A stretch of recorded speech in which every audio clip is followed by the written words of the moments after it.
पर बैन के मामले में अब हाईकोर्ट में सुनवाई होगी। 3 जजों की बेंच मामले की सुनवाई करेगी और इन 25 किताबों में अलगाववाद को बढ़ावा देने का आरोप है। इन तमाम किताबों को बैन किया गया था और क्योंकि इनमें अलगाववाद को बढ़ावा देने का आरोप है और इसी वजह से इन किताबों पर बैन लगा था, जिस पर अब हाईकोर्ट में सुनवाई होने वाली है। बड़ी खबर इस वक्त आपको बता रहे हैं, 25 किताबों पर बैन के मामले में अब हाईकोर्ट में सुनवाई होगी। जम्मू कश्मीर में कुछ ऐसी 25 किताबें हैं जिन्हें बैन किया गया था क्योंकि उनमें अलगाववाद को बढ़ावा देने का आरोप है और अब इस पूरे मामले की सुनवाई जम्मू कश्मीर हाईकोर्ट में होगी और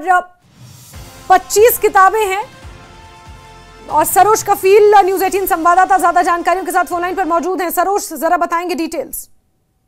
बिल्कुल सही कह रहा हूँ, करीबन ऐसी 25 किताबें हैं जो बैन हुई थी और ये 25 किताबों का मामला नहीं। आपको याद भी होगा कि पिछले साल जब सर्दियों का वक्त था उस टाइम पे भी हमने देखा कि कई सारे ऐसे बुक स्टोर्स जो हैं, जम्मू कश्मीर पुलिस ने उस टाइम पे कई सारे बुक स्टोर्स में जाके ऐसी कई सारी किताबें थी जो बैन थी, उनको बुक शेल्फ से हटा दिया था। उसमें करीबन 200-250 किताबें थी उस वक्त। अब उसी के चलते हुए यहाँ पर हालांकि अभी नाम क्लियर नहीं हुआ कि PIL किन्होंने दर्ज किए, लेकिन सुनने में आ रहा है कि जम्मू से एक शख्स है जिन्होंने जम्मू कश्मीर लद्दाख हाईकोर्ट में एक PIL डाली है और वो कह रहे हैं कि 25 किताबें ऐसी हैं जिसमें मौलाना मौदूदी से लेकर अरुंधति राय की किताबें हैं, उन पर बैन जो है वो रिवोक करी जाए। अब देखें आप, जिस हिसाब से इस वक्त हालात बन रहे हैं, स्पेशली जो हमने पिछले 1-1.5 साल में यहाँ देखा है कि किस तरह से एक ब्लैंकेट बैन हो रही है, डायरेक्टली इनडायरेक्टली जो भी लोग इस आतंकी इकोसिस्टम के साथ जुड़े हुए हैं, भले ही फिर वो डायरेक्टली आतंकी हो, व्हाइट कॉलर हो या कोई इस तरह के ऑथर जो इस तरीके की किताबें लिखते हैं कि कहीं ना कोई लोग इंस्टिगेट होते हैं, तो उसी के चलते हुए